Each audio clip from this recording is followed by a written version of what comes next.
Soy David Cot, presentador de la Historia de España, y este es el episodio 43, llamado Los condados catalanes 910-950. En este episodio estudiaremos la poco conocida historia política de los condados de la antigua Marca Hispánica desde la muerte del conde Bifredo Borrell hasta el retiro monástico del conde Suniario de Barcelona. Suscríbete en YouTube y podcast a la Historia de España, presentada por David Cot. Las relaciones condales y francas en la primera mitad del siglo X. Antes de nada, como siempre, acuérdate de estar suscrito a la Historia de España Memorias Hispánicas en YouTube o en sus dos podcasts, y puedes ayudarme a seguir con este proyecto de divulgación convirtiéndote en mecenas de Patreon o con una donación en la página web del programa. Tienen los enlaces en la descripción. Sé que en el episodio anterior, el episodio 42, Ramiro II de León y la batalla de Simancas de Aljándega, prometí que también hablaría del condado de Castilla bajo el mitificado conde Fernán González. Pero entre lo liado que he estado últimamente con el trabajo y que ya tenía suficiente chicha este episodio como para separar estos temas inconexos al final, en 2 episodios, pues así lo decidí. Dejamos la narrativa de los condados catalanes en el episodio 38, Bifredo el Velloso y el origen de Cataluña. Si no te lo viste, te recomiendo encarecidamente verlo porque tiene mucha información muy buena y vi que gustó mucho además en YouTube. Pero como hace ya 5 episodios de eso, pues mejor hago un poco de recapitulación de algunas ideas importantes. En el 888 murió el rey carolingio Carlos el Gordo, sin herederos, y se produjo una crisis de legitimidad dinástica que terminó con el Imperio Carolingio y dejó una realidad política fragmentada en Europa occidental. El reino de Francia Occidental era un reino solo en nombre, porque la autoridad del rey era muy limitada, especialmente en el sur. Y en esta situación de incertidumbre y vacío de poder, pues fueron los últimos condes nombrados por un rey carolingio los que se apropiaron de un poder antes otorgado por el rey. Y desde entonces el poder condal fue privado y hereditario. Ya en el 896, con la muerte del hermano de Bifredo el Velloso y sin intervención del rey, se repartieron sus dominios entre la Casa de Amburias, que se quedó con la parte marítima del Rosellón, y la Casa de Barcelona, que se quedó con las comarcas un poco más interiores del actual Pirineo francés oriental. A la muerte de Bifredo el Velloso en el 897, sus hijos heredaron la mayoría de condados de la vieja Marca Hispánica. Bifredo II Borrell se quedó con Barcelona y Osona, más tarde se hizo con Gerona, que hasta entonces la había controlado la dinastía emporitana. Sunifredo II heredó el condado de Urgel, mientras que Miró II heredó el condado de Cerdaña-Besalú. Al año siguiente de este acontecimiento murió el rey Eudes de la dinastía robertiana, y eso permitió la restauración acordada de la dinastía carolingia en Francia Occidental, bajo el rey Carlos el Simple. Este rey necesitaba demostrar su autoridad por toda Francia Occidental, de manera que empezó su reinado otorgando multitud de diplomas y cargos a condes, fieles y obispos. En los documentos carolingios se empieza a hablar entonces de Gotia y de que el rey Carlos era rey de los godos, además de los francos. Es significativo este cambio al hablar de godos, ¿no? Se respira además un aire de renovación del poder carolingio al ir el conde Bifredo Borrell a rendirle homenaje y al ser capaz Carlos el Simple de nombrar desde la corte real a un nuevo obispo para Gerona en el 908, después de varias décadas sin que los reyes francos demostrasen esta autoridad. Pero los problemas de autoridad carolingia se agravaron en el sur en el año 912, cuando el arzobispo de Narbona fue asaltado y mutilado con heridas mortales cuando iba de camino a un nuevo concilio. Se especula que por instigación del conde Suniario II de Ampurias-Rosellón, por su tradicional mala relación con el arzobispo y porque quizás iban a excomulgarle de nuevo. El arzobispo de Narbona había sido un activo importante para los carolingios y su sucesión fue resuelta de manera violenta y con intervención papal. No por el rey Franco, pues. De manera que su muerte supuso un serio revés para los carolingios. Lo peor, pero, estaba por llegar para la dinastía de Carlomagno, ya que Carlos el Simple fue depuesto en el 923 y permaneció encarcelado hasta su muerte. Y quien se hizo rey de Francia Occidental fue Raúl, duque de Borgoña, que no pertenecía a la dinastía carolingia.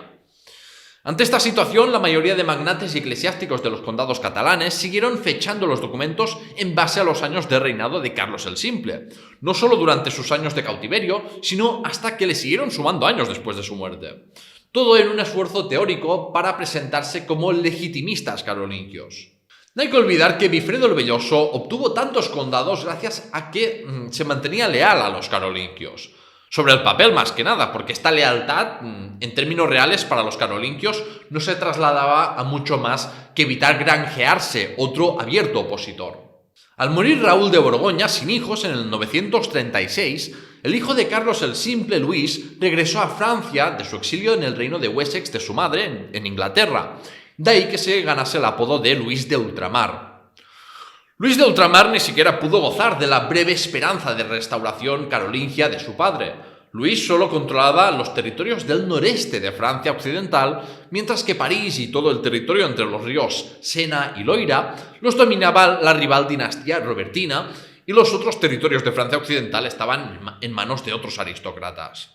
Únicamente el conde Wifredo de Basalú en el 952 viajó hasta la corte de Luis de Ultramar para obtener preceptos, y fue el último conde del sur de los Pirineos en ir a rendir homenaje a un rey franco. El resto de condes de Gotia solamente siguieron datando los documentos en función de los reinados carolingios y consintieron y acataron algunas concesiones eclesiásticas que otorgó el rey Luis. Fue en la segunda mitad del siglo X cuando hubo un cambio significativo en la búsqueda de legitimidad y de una autoridad superior fuera de los condados catalanes, sustituyendo poco a poco a los reyes de Francia occidental por la legitimidad que otorgaba el Papa de Roma.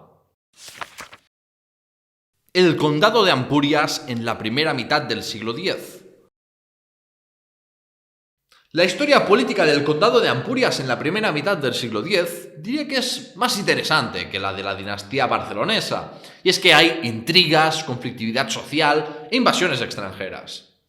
Dejamos la comarca del Ampurdán, en el este de Cataluña, con el conde Suniario II de Ampurias, que estuvo desde la década del 860 hasta el 915 gobernando el condado. Y estuvo metido de lleno en la política condal e imperial, luchando para que se restaurase el obispado de Ampurias, reconociendo al rey Eudes en vez de la dinastía carolingia, como siguió haciendo Wifredo el Velloso.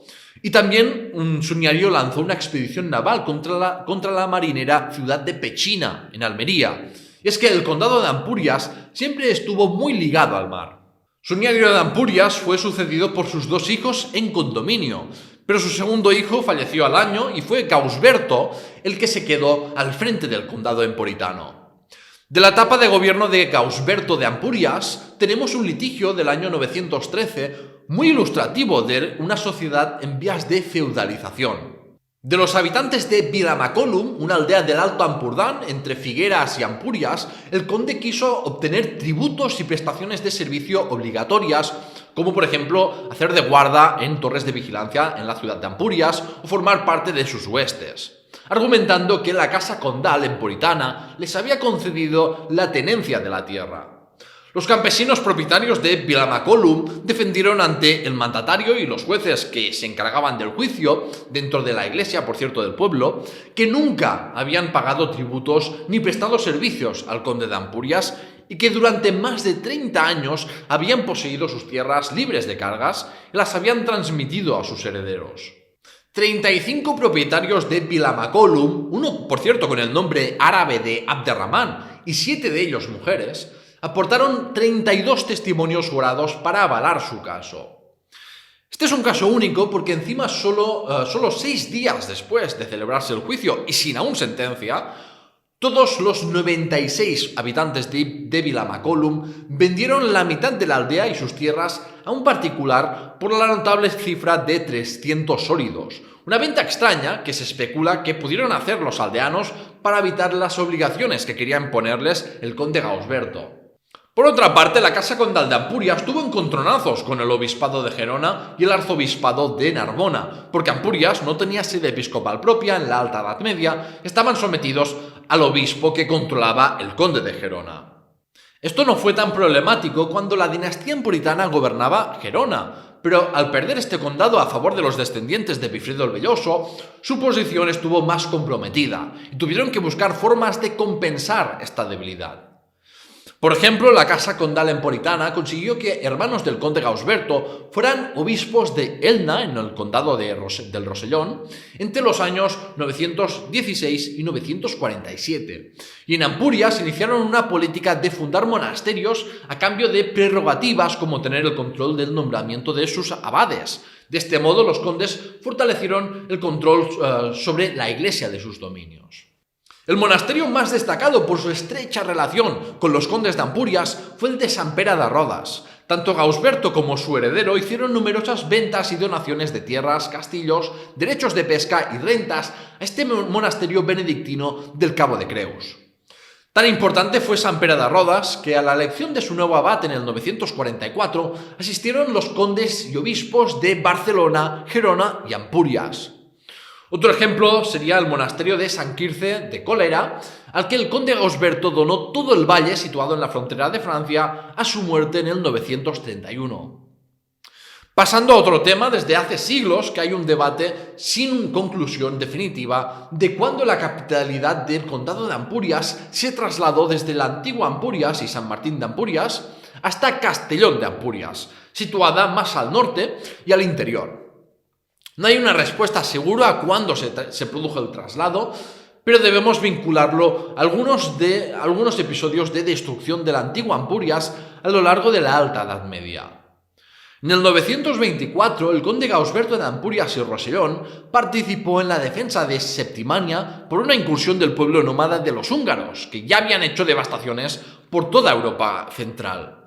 Sabemos que los húngaros entraron por primera vez en la península ibérica, saquearon la capital emporitana y destruyeron su iglesia, que fue restaurada en el 927.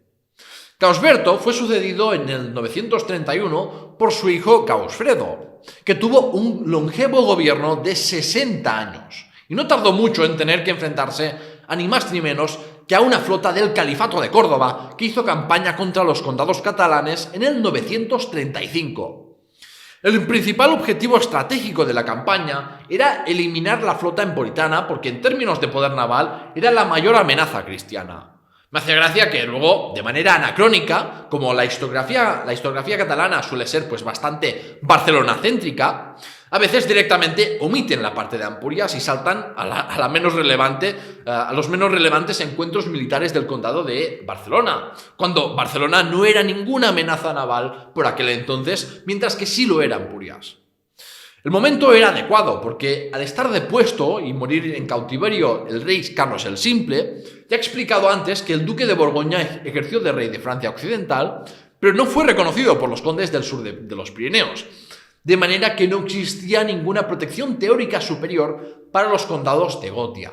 Fue una gran expedición. 40 naves, 20 con fuego griego y otras 20 para transportar 1000 soldados del ejército omeya y 2000 tripulantes, embarcaron desde Almería, que aún era solamente el puerto de Pechina, y primero visitaron las islas orientales, es decir, las Islas Baleares, con la finalidad de comprobar que el gobierno local funcionase bien y siguiera obedeciendo al gobierno central, y también para que los musulmanes de las Baleares participaran en la expedición y vieran los beneficios del dominio de los omeyas. Luego atacaron una población fortificada del actual Rosellón antes de ir a por el objetivo más importante de asediar por tierra y mar Ampurias, incendiaron sus naves y arrabales para anular su poderío naval y mataron a 400 hombres, según Ibn Hayyan. Los marineros de Pechina aún se acordaban de cómo los emporitanos atacaron su ciudad en los caóticos años de los 890 y les devolvieron el golpe, esta vez bajo la protección de un califato de Córdoba que deseaba ejercer su hegemonía política y militar por toda la península ibérica y el Magreb, incluyendo sus costas. El conde Gausfredo I de Ampurias reunió a las gentes de los alrededores de la ciudad para defenderla, mientras los musulmanes desembarcaron algunos soldados y saquearon y capturaron gente para esclavizarla de numerosas aldeas y masos, es decir, de las explotaciones agrarias típicas de Cataluña. La flota califal omeya abandonó el condado de Ampurias y fue bajando hacia el sur, pasando por las costas de Gerona, donde se adentraron a las comarcas interiores por el río Ter y llegaron cerca de la misma ciudad de Gerona. Y luego provocaron daños en el litoral barcelonés, cosechando victorias militares, según las crónicas árabes, hasta que los expedicionarios llegaron al puerto de Tortosa en la frontera islámica oriental. Una de las consecuencias de la campaña islámica del 935 fue que condes como Gausfredo de Ampurias y Suniario de Barcelona no tardaron nada en reconocer en sus diplomas al rey Luis de Ultramar, a la que recuperó el trono para los carolingios. Si no fuera por estas campañas, quizás no se habrían precipitado tanto en mantener este espejismo, ¿no? Y organizaron además una expedición contra los territorios andalusíes en torno a Tortosa al año siguiente. El historiador Pere Balañá y otros han sugerido que las destrucciones sobre Ampurias causadas por vikingos, húngaros y musulmanes a lo largo de los siglos IX y X provocaron un fenómeno que ya se observa en otras partes del Mediterráneo ante los ataques de flotas estatales y piratas, que es que progresivamente la población del litoral fue sentándose cerca de la antigua ciudad con puerto, pero más al interior, para tener una mayor protección. Si bien en el ataque del 935 se ve que Ampurias era claramente aún la capital del condado, este evento fue seguramente la gota que colmó el vaso, y más emporitanos fueron desplazándose a la vecina Castellón de Ampurias, mientras que el núcleo de población de San Martín de Ampurias fue quedándose solo con las infraestructuras básicas como el puerto y Atarazanas y el castillo. El acta de consagración de la iglesia de Castellón de Ampurias del 1064, con la asistencia del conde de Ampurias, Barcelona y Besalú y de numerosos nobles y eclesiásticos, supuso a ojos medievales la oficialización del cambio de capitalidad y el olvido de la antigua Ampurias, heredera de los remotos tiempos de las colonias griegas. Suniario I, conde de Barcelona, Gerona y Osona. Bifredo II Borrell murió en el 911 sin hijos varones, y quien lo sucedió al frente de los condados de Barcelona, Gerona y Osona no fueron Sunifredo II de Urgel o Miró II de Cerdaña, que ya estaban gobernando, sino su hermano menor, Suniario, que había permanecido bajo la tutela de Bifredo Borrell. Nada más a empezar su gobierno, Suniario de Barcelona tuvo que hacer frente a las razias del señor de Huesca, Muhammad al-Tawil, pero ya en su segundo encuentro el conde infligió heridas mortales a este señor de guerra andalusí. Suniario expandió hacia el oeste el condado de Barcelona y Osona, incorporando las comarcas del Garraf, Penedès, Bages y Anoia, aunque la implementación de la autoridad condal no fue muy fuerte, excepto por el territorio en torno al castillo de Olèrdola, a unos 40 kilómetros al oeste de Barcelona, que en décadas anteriores había sido la fortaleza andalusí más próxima a la frontera barcelonesa. La expansión territorial en el espacio catalán siempre fue más difícil que desde los reinos del norte peninsular, porque la tierra de nadie entre cristianos y andalusíes era mucho más reducida que en la cuenca del Duero, porque el Valle del Ebro estuvo mucho mejor articulado y defendido.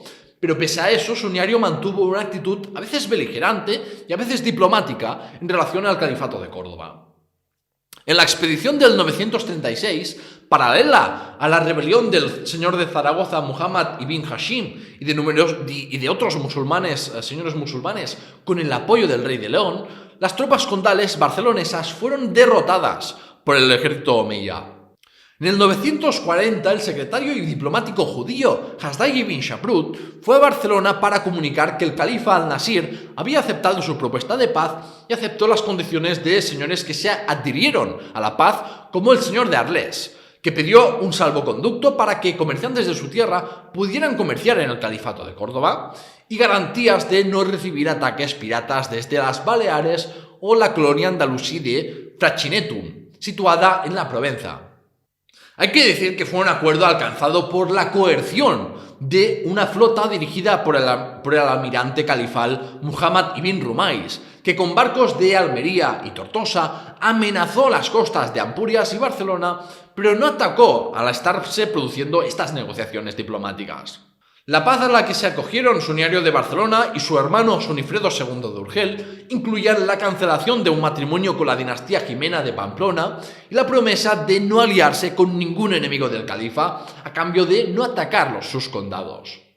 En su viaje de vuelta a Córdoba, Hasdai iba acompañado del obispo de Gerona, que entre los regalos que trajo estaba incluido un libro sobre la historia de los francos que pocos años después terminó en Egipto.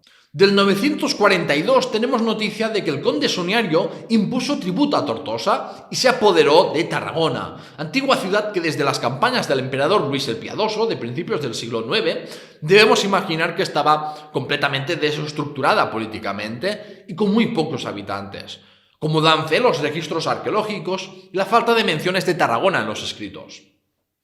Pocos contingentes se debieron establecer en Tarragona y la vieja ciudad estuvo bajo un débil dominio condal hasta que Almanzor expulsó a los barceloneses de la llanura tarraconense.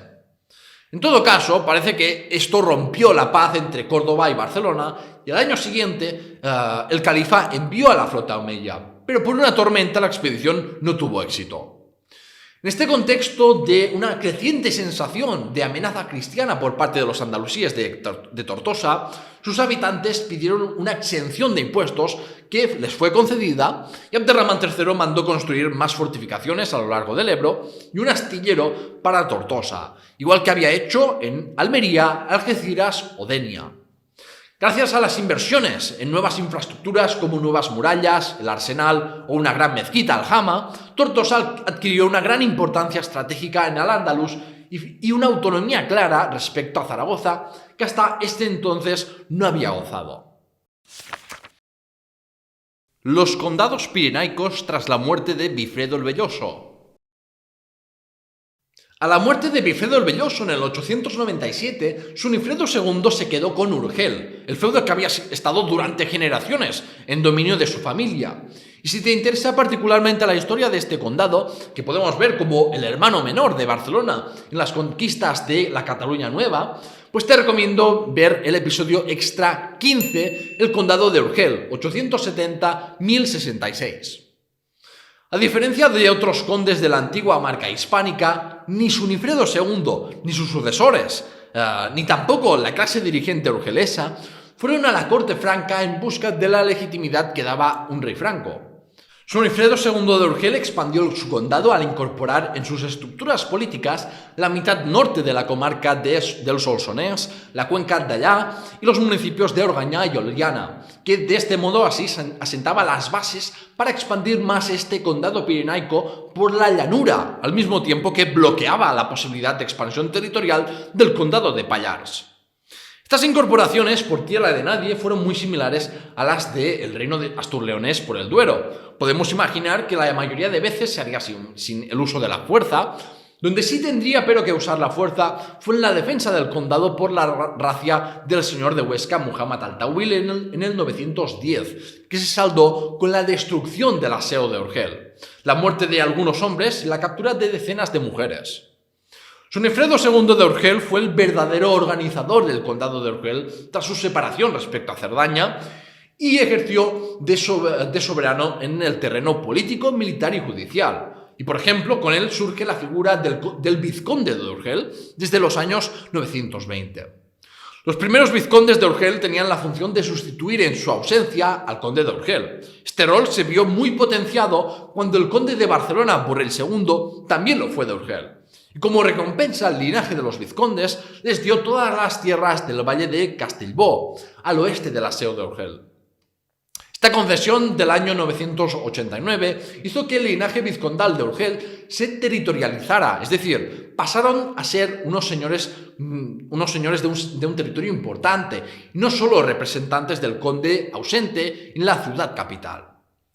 Más al este, Miró II de Cerdaña-Besalú, también conocido como Miró el Joven, heredó la Cerdaña, Conflent y Vallespir, una mezcla, digamos, de condados y territorios de interior entre el norte de la provincia de Gerona y el Pirineo francés, y le sumó el vecino condado de Besalú en el 913 al morir su tío Radulfo. A su muerte en el 927 dividió sus dominios entre dos hijos. Sunifredo se quedó con Cerdaña y Conflent y su otro hijo Bifredo heredó Besalú y Vallespir. Miró II de Cerdaña-Besalú estuvo casado con Aba, una hija de un magnate local cerdano, pero tenía como amante a una hija del conde d'Alà de Gerona, el hermano de Soniario II de Ampurias. Quiero aprovechar aquí para decir que las condesas altomedievales peninsulares ejercían un poder político. Es muy conocido y estudiado el caso de Ermesenda de Carcasona, que gobernó por sí misma Barcelona, Gerona y Osona en parte del siglo XI. Pero ya antes había condesas que no eran simplemente la esposa de. Las condesas del siglo X y XI, Ermengarda de Cerdaña, Constanza Velasquita de Urgel o Lucía del Pallar Sobirá presidieron juicios y administraron justicia, uno de los poderes más importantes. También numerosas condesas ejercieron de regentes al morir sus maridos y dejar herederos demasiado jóvenes para gobernar. Y viendo cómo hay numerosos ejemplos en diferentes condados, podemos afirmar que el ejercicio del poder político de las mujeres era generalizado en los antiguos condados carolingios. Si bien se había un hombre adulto, el hombre siempre ejercía mucho más el poder. Las mujeres aristócratas y de la élite política podían administrar grandes patrimonios e instituciones religiosas. Un caso paradigmático es el de la hija de Bifredo el Velloso, Emma, que con la cantidad de gentes y pueblos que se sometieron a la autoridad de la abadía de San Juan de las Abadesas, gozó de una base territorial propia y de un gran poder político. Colaboró estrechamente con su hermano el conde Miró II, pero Emma y su agresiva política de expansión territorial por la frontera entre Besalú, Osona y Urgel hizo que se ganara como enemigo a su hermano el conde Suniario, que aprovechará su muerte para deshacer parte del legado de Emma y limitar el poder que había alcanzado San Juan de las Abadesas. Y dejando de lado los condados bajo los herederos de Bifredo el Velloso, en el condado de Ribagorza-Pallars, su soberano Ramón fue sucedido a su muerte en torno al 920 por sus 4 hijos. Isarno fue conde de Pallars con su hermano Lope asociado, mientras que Bernardo heredó el título condal de Ribagorza con su hermano Mirós asociado. Era una práctica común en los condados de Gotia del siglo X que todos los hijos heredasen en condominio, es decir, en gobierno conjunto, los condados, eso sí, con el primogénito ejerciendo el rol preeminente. El conde Bernardo de Ribagorza se casó con la hija del conde de Aragón y obtuvo como dote el condado del Sobrarbe, que separaba estos dos condados del Pirineo aragonés. Tenemos noticia de la muerte del último Banu Qasi, que tuvo relevancia política al ser muerto a traición en el 929 por los condes de Ribagorza. La única conquista de la que se tiene constancia que realizó Bernardo fue la del municipio hoy despoblado de Soperún, bastante cerca de la localidad de Graus, que sería muy disputada entre los aragoneses y los musulmanes más de un siglo después. Y si hay pocas noticias bélicas en la zona de Ribagorza y Pallars a lo largo del siglo X, es porque era muy difícil expandirse tanto por los escasos recursos humanos con los que contaban, como por la fortaleza del califato de Córdoba. La autoridad en Ribagorza y Pallars permaneció fragmentada desde la muerte de Ramón, y estos pequeños condados del Pirineo central se fueron particionando más al heredarse entre generaciones, hasta que reinos más grandes terminaron por absorberlos. La batalla de Baltarga, la lucha por el condado de Urgel. El reparto de los condados de Bifredo el Velloso a su muerte se hizo con aparente tranquilidad y en los primeros años posteriores a su defunción no hubo graves problemas entre los hijos de Bifredo. Pero las tensiones fueron en aumento por fricciones fronterizas y las sucesiones de hijos a nietos de Bifredo. Según la interpretación de Ramón de Abadal, Miró II de Cerdaña no se opuso a que su hermano menor Suniario sucediera a Bifredo Burrell en Barcelona, Gerona y Osona. Pero a condición de aceptar esto, al morir su tío Radulfo, el territorio de Besalú pasaría de estar asociado a Gerona a la Cerdaña. Al morir Miró II de Cerdaña en el 927, sin herederos en edad suficiente para gobernar, la condesa Aba asumió la regencia en espera de que sus hijos Sunifredo y Bifredo fueran capaces de gobernar. Y Suniario, como conde de Osona y Gerona, aprovechó esta inestabilidad política para ganar territorios en los límites del condado de Besalú, es decir, digamos que quería recuperar Besalú para el condado de Gerona que él gobernaba. Como puedes imaginar, esto no hizo ninguna gracia a la clase dirigente cerdana. La muerte sin descendientes del conde Sunifredo de Urgel en el 940 hizo que movieran ficha tanto Sunifredo II de Cerdaña como la casa condal de Barcelona de su tío Suniario para hacerse con el condado urgelés. Durante unos meses la condesa viuda ejerció de regente, pero a falta de unas reglas de sucesión claras o de un testamento político de Sunifredo II de Urgel, las ambiciones barcelonesas y cerdanas iban a chocar sí o sí en una guerra abierta. ¿Por qué iban a seguir renunciando los condes de Cerdaña a lo que les pertenecía, si Urgel y Cerdaña antiguamente habían sido una unidad territorial? ¿No estaba acumulando demasiado poder la Casa de Barcelona? ¿Y si la Casa Condal barcelonesa se quedaba con Urgel? ¿No bloqueaba acaso eso cualquier posibilidad de expansión territorial para Cerdaña? Estos conflictos son un recordatorio de que la narrativa de unos condados precatalanes armoniosos y que convergían naturalmente hacia la Constitución de Cataluña es un discurso tan falso como el de la Reconquista. Y aquí cada conde luchaba por sus intereses particulares y para maximizar su influencia. Probablemente el conde Soniario aprovechó la cercanía de Osona y Urgel para extender la autoridad de su hijo Ermengol de Osona y tomar posesión del condado de Urgel. Esto era una declaración de guerra contra su sobrino Sunifredo II de Cerdaña. En esta guerra, las huestes de Cerdaña ocuparon algunas parroquias del Valle del Lord de Urgel y el conde de Barcelona usó su influencia para elegir la abadesa que sucedería a su difunta hermana Emma frente al monasterio femenino de San Juan de las Abadesas, ya que este poderoso cenobio estaba en la disputada comarca del Ripollès del condado de Besalú y disponía de muchísimas propiedades que el conde Soniario les quitó en estos años. Pero el episodio decisivo del conflicto fue la batalla de Baltarga. El historiador Albert Banet planteó que la batalla de Baltarga enfrentó a las huestes condales catalanas contra los invasores húngaros que hicieron campaña y llegaron hasta la Lérida musulmana en el 942. Pero diversos historiadores han desmontado su argumentación.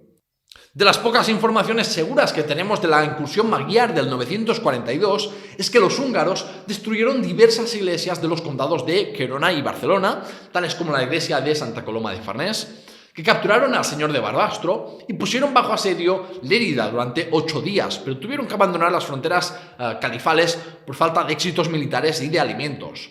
Y que algunas semanas o meses después, en la retirada, los húngaros se enfrentaron a un ejército franco y fueron derrotados.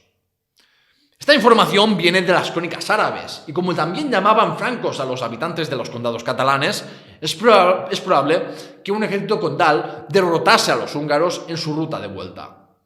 Como ha estudiado el historiador Oliver Vergés, es mucho más razonable que la batalla de Baltarga enfrentase a las huestes de la Casa de Barcelona y las de Cerdaña, en este municipio de la frontera de Cerdaña, en agosto del 943. La victoria fue barcelonesa, pero la consecuencia más trágica para la dinastía barcelonesa fue la muerte de Ermengol de Osona, joven hijo primogénito del conde Soniario y asociado pocos años antes al condado de Osona, que iba a heredar. Una victoria muy agridulce para el conde Soniario, y la muerte de su hijo Ermengol le produjo un gran pesar y culpa, porque al fin y al cabo fue el conde de Barcelona el que incitó el conflicto. Y la muerte de Ermengol repercutió en su abdicación a favor de sus hijos, Burrell y Miró, y su retirada a una vida monástica. La paz formalizada seguramente no llegó hasta el año 948, cuando Soniario tomó los hábitos y acordaron con la Casa de Cerdaña el nombramiento de una nueva abadesa para San Juan de las Abadesas, la confirmación de que Besalú pertenecía a la Casa de Cerdaña, la restitución a Urgel de los territorios del Valle del Lord ocupados por Cerdaña, la renuncia de cualquier derecho sucesorio sobre Urgel por parte de Sunifredo II de Cerdaña. De este modo se aceptó a Burrell, segundo hijo de Soniario, como conde de Urgel, igual que lo fue de Barcelona, Gerona y Osona junto a su hermano Miró, poseyendo así 4 sedes episcopales. Se iniciaba así una nueva etapa política para los condados catalanes.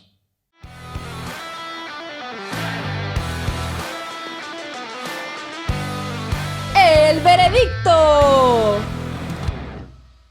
En el veredicto de hoy quiero hablar de lo difícil que es escribir una historia política de los condados catalanes y por qué no se le presta mucha más atención a este espacio a nivel historiográfico. El principal problema deriva del tipo de fuentes que tenemos. Cataluña tiene una de las colecciones de documentos diplomáticos más ricas del mundo y más para la Alta Edad Media, donde en muchos otros sitios no se han conservado documentos originales tan antiguos. Estas fuentes nos dan mucha información sobre propiedades, herencias, compraventas, donaciones y privilegios que se otorgaban. Dan información muy local y son vitales para escribir una historia social. Entonces, ¿cuál es el problema, David? Si esto que dices pues suena muy bien. Pues el problema es que no tenemos unas crónicas escritas en los condados catalanes hasta siglos más tarde. Y encima las únicas que tenemos fueron escritas para ensalzar a la dinastía condal barcelonesa descendiente de Bifredo el Velloso, lo que no hace más que ahondar en que de manera presentista se escribe mucho la historia medieval de Cataluña, dándole una importancia desproporcionada a Barcelona. Debido a la falta de crónicas propias para este periodo, debemos recurrir a las informaciones sobre los condados que nos puedan proporcionar la cronística franca y árabe, y a usar, pues, como podamos los diplomas, lo que muchas veces obliga a plantear más hipótesis que certezas y a reconstruir unos relatos hipotéticos con poca base documental, por lo que hay que tener mucho cuidado con hacer afirmaciones rotundas. Y con esto, el veredicto termina. Hasta aquí el episodio de hoy. Si te ha gustado, dale a me gusta y comenta qué es lo que te ha parecido más curioso de lo que te he contado. Recuerda que puedes consultar los guiones y fuentes en lahistoriahispana.com. Ahí también tienes una tienda con merchandising y la posibilidad de hacer una donación y contactar conmigo. Y puedes ayudarme a seguir divulgando historia de España y obtener beneficios exclusivos convirtiéndote en mecenas en patreon.com/lahistoriahispana. Muchas gracias a Michael Caine, y que ya me seguía cuando hacía el podcast en inglés, y a Juan Sabater por ser los últimos en apoyarme en Patreon. En el siguiente episodio de la serie principal sí que veremos ya la historia y la leyenda del conde Fernán González de Castilla. Asegúrate de seguir el programa en YouTube, podcast y redes sociales para no perdértelo. Gracias por escucharme y hasta la próxima.